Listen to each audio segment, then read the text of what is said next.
ওকে, hello, নমস্কার, আসসালামু আলাইকুম সবাইকে। আজকে আমার ফার্স্ট ভিডিও হিসেবে এটাই আমি লঞ্চ করতে যাচ্ছি। তো বেসিক কম্পিউটার লার্নিংয়ের জন্য কিবোর্ডের শর্টকাটগুলো কিন্তু আমাদের অনেক প্রয়োজনে লাগে। তো আমি আজকে সেই শর্টকাটগুলো নিয়ে একটি ভিডিও বানাইতে যাচ্ছি।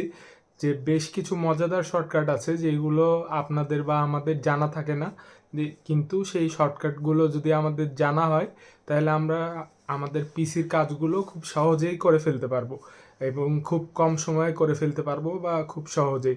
যেমন আমাদের একটি সহজ জিনিস আছে যে উইন্ডোজ আর প্লাস আইকন বাটনটি যদি আমরা চেপে ধরে রাখি তাহলে আমাদের মাউসের কার্সরটা যেখানে থাকবে সেইখানেই কিন্তু জুম ইন হতে থাকবে স্ক্রিনটা। আবার উইন্ডোজ দিয়ে মাইনাস বাটন যদি আমরা ক্লিক করে রাখি কিবোর্ডে তাহলে জুম আউট হইতে থাকবে। তারপরে কন্ট্রোল শিফট এবং স্কেপ এই তিনটা যদি আমরা একসাথে চাপি তাহলে কিন্তু টাস্ক ম্যানেজার ওপেন হয়ে যাবে। সেটা যে কোনো ক্ষেত্রে যেই পরিস্থিতিতে পিসি থাকুক আপনার টাস্ক ম্যানেজার ওপেন হয়ে যাবে এবং সেইখান থেকে আপনি টাস্ক ম্যানেজার কন্ট্রোল করতে পারবেন। আর অনেকের কাছে রান ওপেন করাটা অনেক কঠিন একটা বিষয় মনে হয়, যে রান ওপেন করাটা অনেক কঠিন একটা বিষয়, কিন্তু এটি খুবই সহজ এবং নগণ্য একটি বিষয়। আপনি উইন্ডোজ প্লাস আর ক্লিক যখন করবেন তখন আপনার রানটি অটোমেটিক ওপেন হয়ে যাবে। তারপরে অনেকে সেটিংস খুঁজে পান না, পিসিতে উইন্ডোজের সেটিংস খুঁজে পান না। তো সেটিংস খুব সহজে খুঁজে পাওয়ার জন্য বা বের করার জন্য আপনি উইন্ডোজ প্লাস আই ক্লিক করলে আপনার সেটিংসটি ওপেন হয়ে যাবে। আর অনেকে স্ক্রিনশটের শূন্যতায় ভোগেন বা স্ক্রিনশট নিতে পারেন না। এইটার খুব ইজি একটা সমাধান হচ্ছে যে উইন্ডোজ এবং প্রিন্ট বাটন যেটি আছে এই দুইটি বাটন একসাথে চাপলেই কিন্তু স্ক্রিনশটের একটি ইন্টারফেস চলে আসবে।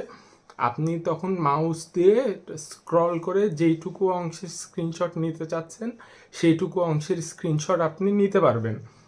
আর আপনি যখন আপনার অনেকগুলো ট্যাব ওপেন হয়ে থাকবে বা অনেকগুলো অ্যাপ একসাথে রানিং হবে তখন আর ধরেন আপনি ডেস্কটপে যাইতে চাচ্ছেন, তখন প্রত্যেকটা একসাথে মিনিমাইজ করার সবচেয়ে সহজ উপায় হচ্ছে উইন্ডোজ প্লাস ডি। প্রত্যেকটা আপনাকে ম্যানুয়ালি যে এক এক করে মিনিমাইজ করা লাগবে না, উইন্ডোজ প্লাস ডি চাপলেই একসাথে সবগুলো মিনিমাইজ হয়ে যাবে। আর আরেকটি হচ্ছে যে আমরা বা আপনারা যখন কোনো ফোল্ডার বা ফাইল ডিলিট করি সেটি কিন্তু রিসাইকেল বিনে থেকে যায় এবং তার পরবর্তীতে রিসাইকেল বিন থেকে আমরা যখন ডিলিট করি তখন সেটি পার্মানেন্টলি ডিলিট হয়ে যায়। এখন আমি আপনাদেরকে একটি ট্রিক দিচ্ছি যেটাতে পার্মানেন্টলি ডাইরেক্ট ডিলিট হবে। আপনারা ফাইলটি সিলেক্ট করবেন, শিফটে চাপবেন এবং ডিলিট অপশানে চাপবেন। যে ফাইলটি সিলেক্ট করবেন ডিলিট করার জন্য ওটি সিলেক্ট করে শিফট এবং ডিলিট বাটনে ক্লিক করবেন, তাহলে সেটি রিসাইকেল বিনে যাবে না, অটোমেটিক পার্মানেন্টলি আপনার পিসি থেকে ফাইলটি ডিলিট হয়ে যাবে এবং রিকভারির কোনো সুযোগ সেখানে থাকবে না। এছাড়াও আরও কিছু শর্টকাট আছে, আমি নিজেও একটু দেখে নিই কারণ আমারও সবগুলো মনে রাখতে যেয়ে একটু গুলিয়ে যাচ্ছে। তারপরে আপনি উইন্ডোজ প্লাস ট্যাব যদি চাপেন তখন আপনার সব রকম প্রোগ্রাম যতগুলো রানিং চলছে আপনার উইন্ডোজে সেই সকল প্রোগ্রামগুলো আপনাকে ছক আকারে দেখানো হবে এবং খুব সহজেই আপনি যাচাই করতে পারবেন যে কোন প্রোগ্রামটাতে আপনি অ্যাকচুয়ালি যাইতে চাচ্ছেন। তারপরে স্ক্রিনশট নেওয়ার আরেকটা ভালো উপায় হচ্ছে Windows plus shift plus S, এই তিনটি কি একসাথে যদি আপনি চাপেন তাহলে আপনি ইজিলি স্ক্রিনশট নিতে পারবেন আপনার পিসির যে কোনো অংশের। আর উইন্ডোজ প্লাস ভি যদি আপনি চাপেন তাইলে কিন্তু একটি মজার জিনিস, এটা আপনি আপনার পিসিতে ক্লিপবোর্ড ওপেন করতে পারবেন। যে জিনিসটা অ্যাকচুয়ালি আমরা আমাদের মোবাইলে পেয়ে থাকি, আমাদের মোবাইলে ক্লিপবোর্ডে গেলে আমাদের কপি করা সব লেখাগুলো কিন্তু আমরা অলমোস্ট পেয়ে যাই, যেখান থেকে আমরা ইজিলি পেস্ট করতে পারি। কিন্তু পিসির ক্ষেত্রে কি হয় যে উইন্ডোজ প্লাস সি দিয়ে কপি করি আর উইন্ডোজ প্লাস ভি দিয়ে পেস্ট করি। এই ক্ষেত্রে একবারে একটা জিনিস কপি বা পেস্ট করা যায়, কিন্তু আপনি যখন উইন্ডোজ প্লাস ভি চাপছেন তখন আপনার মানে বিগত করা সবগুলো কপি করা লেখাগুলো একসাথে সেখানে চলে আসছে, এবং আপনি এক ক্লিকেই ওই লেখাগুলো থেকে যেইটি যেইটি আপনার ইচ্ছা ওইগুলো আপনি পেস্ট করতে পারছেন। আর ধরেন আপনি আপনার পিসিতে কোনো পার্সোনাল কাজ করছেন, সেই মুহূর্তে হঠাৎ করে কেউ আপনার রুমে চলে আসলো, বা আপনি চাচ্ছেন না যে আপনি যে কাজটি করছেন সেই কাজটি অন্য কেউ দেখুক বা অন্য কারো সামনে পরিদর্শন হোক, তো খুব সহজেই উইন্ডোজ+L যদি আপনি চাপেন তাহলে একদম সহজে আপনার পিসিটি লক হয়ে যাবে, এবং যে রুমে আসছে সে কিছুই দেখতে পাবে না বা পিসিতে কোনো কিছু প্রদর্শন হবে না। এই জিনিসটি আপনার খুবই উপকারে লাগবে। আর আরেকটা মজার জিনিস হচ্ছে, আমাদের সবার পিসিতেই কিন্তু একটা ভার্চুয়াল ডেস্কটপ আছে। এটা সম্পর্কে অনেকেই জানে না বা এই সম্পর্কে অনেকেরই অজ্ঞাত নাই। আমরা প্রত্যেকের পিসিতে ভার্চুয়াল ডেস্কটপ আছে। আমরা উইন্ডোজ+Ctrl+D যদি চাপি তাইলে সাথে সাথে ভার্চুয়াল ডেস্কটপ খুলে যাবে। আমরা যে পরিস্থিতিতেই থাকি বা আমাদের পিসিতে আমরা যেই কাজই করি, সেই কাজ করতে করতে হঠাৎ কথার কথা কেউ যদি ঘরে চলে আসে, আমরা উইন্ডোজ+Ctrl+D চাপলেই ভার্চুয়াল একটা কম্পিউটার অন হয়ে যাবে। সেইখানে পুরোপুরি ফ্রেশ একটা কম্পিউটার থাকবে, ওইখানে কোনো কিছু রানিং থাকবে না। ইভেন আপনি চাইলে ওইখানেও আবার আলাদাভাবে কাজ করতে পারবেন। ইভেন ওইটাকে আপনি আপনার ভার্চুয়াল পিসি হিসাবে ইউজ করতে পারবেন।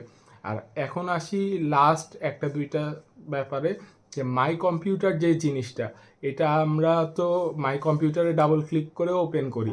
এখন এই জিনিসটা যদি আমরা কিবোর্ড দিয়ে ওপেন করতে চাই তাইলে কিভাবে আমরা ওপেন করব? আমরা খুব ইজিলি উইন্ডোজ+E যদি ক্লিক করি, উইন্ডোজ+E একসাথে ক্লিক করলে মাই কম্পিউটার ওপেন হয়ে যাবে। আর নিউ ফোল্ডার ক্লিক করার ক্ষেত্রে একটি শর্টকাট আমি আপনাদেরকে বলে দিতে চাই, যে নিউ ফোল্ডার ক্রিয়েট করার ক্ষেত্রে আমরা যেরকম মাউসের রাইট বাটন ক্লিক করি, নিউ ফোল্ডার সিলেক্ট করি, তারপরে নিউ ফোল্ডারটাকে ক্রিয়েট করি। এইটি যদি আমরা কিবোর্ডের মাধ্যমে খুব সহজেই করতে চাই তাহলে Shift+Ctrl+N চাপতে হবে, তাহলে আমরা খুব সহজেই এটি করে ফেলতে পারবো এবং আমরা নির্দ্বিধায় এই ভিডিওটি তৈরি করে ফেলতে পারবো। আর প্রথমবার ভিডিও করায় একটু দ্বিধাদ্বন্দ্বে আছি বা একটু নার্ভাসনেস কাজ করছে, এটি হয়তো বা আপনারা আমার ফেস দেখে ভালোভাবেই বুঝতে পারছেন। সেইটির জন্য সবার কাছে ক্ষমা প্রার্থী, এবং আপনাদের হিউজ রেসপন্স আমি আশা করছি যে আপনারা রেসপন্স পেলে আমি চেষ্টা করব প্রত্যেক দিন টেক বা ট্রিক রিলেটেড ভিডিও বানানোর। এবং আমাদের যে কোর্সটি এনরোল করার কথা, সেই কোর্সটি আগামী সপ্তাহ থেকে শুরু হবে। সেই কোর্সটি যারা পেইড করে দিয়েছেন তাদের জন্য সেই কোর্সটি শুরু হয়ে যাবে। আর এছাড়া আরেকটি মজার ব্যাপার বা খবর আপনাদের জানাতে চাচ্ছি, যে আগামী শুক্রবার থেকে আমাদের ছোটোবেলার স্মৃতি বা সবারই মেমোরেবল একটা জিনিস, যে ভূত এফএম আমরা ছোটোবেলায় সবাই আমরা একা বা আব্বুর সাথে প্রতি শুক্রবারে রাত্রে 11:59 কিন্তু ভূত এফএমটা অবশ্যই শুনতাম। এবং আমরা সবাই কিন্তু জিনিসটাকে এখন মিস করি, কারণ ওইটা নস্টালজিয়া একটা জিনিস হয়ে গেছে, এবং আমরা সবাই সেই জিনিসটির সাথে আবেগ অনুভূতি সহকারে জড়িত ছিলাম। আমাদের যতই ভয় লাগতো বা ভীতি লাগতো, আমরা কিন্তু ভূত এফএমটি অবশ্যই শুনতাম। কিন্তু দুঃখজনক বিষয় হিসাবে রাসেল ভাই এখন আর সেই প্রোগ্রামটি করেন না। রাসেল ভাই পার্সোনালি মাঝে মধ্যে কোনো ভিডিও আপলোড দেন ভূত এফএমের। তো আমরা একটি প্ল্যান রেডি করেছি যে এখন থেকে আগামী সপ্তাহের শুক্রবার থেকেই প্রতি শুক্রবার রাত 11:59 আমাদের ইউটিউব চ্যানেল খোলা হয়েছে, ভূত এফএম সৌরাক্স এফএম নাম দিয়ে বা ভূত এফএম অফিসিয়াল দিয়ে, যেটির লিঙ্ক আপনি কমেন্টে এবং ডিসক্রিপশানে পেয়ে যাবেন। প্রতি শুক্রবার রাত 11:59 সেইখান থেকে ভূত এফএম লাইভে চলে আসবে, এবং আপনি লাইভ ইউটিউব থেকে ভূত এফএম শুনতে পারবেন প্রতি শুক্রবার রাত 11:59।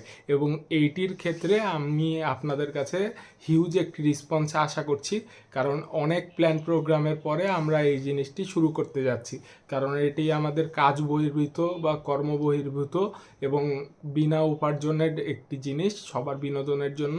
তো সবার কাছেই আমরা মানে প্রার্থনা করছি যেন সবাই একটা ভালো রেসপন্স আমাদেরকে দিয়েন, এবং আমরা যেন এভাবেই আরও ভালো করে এগিয়ে যেতে পারি।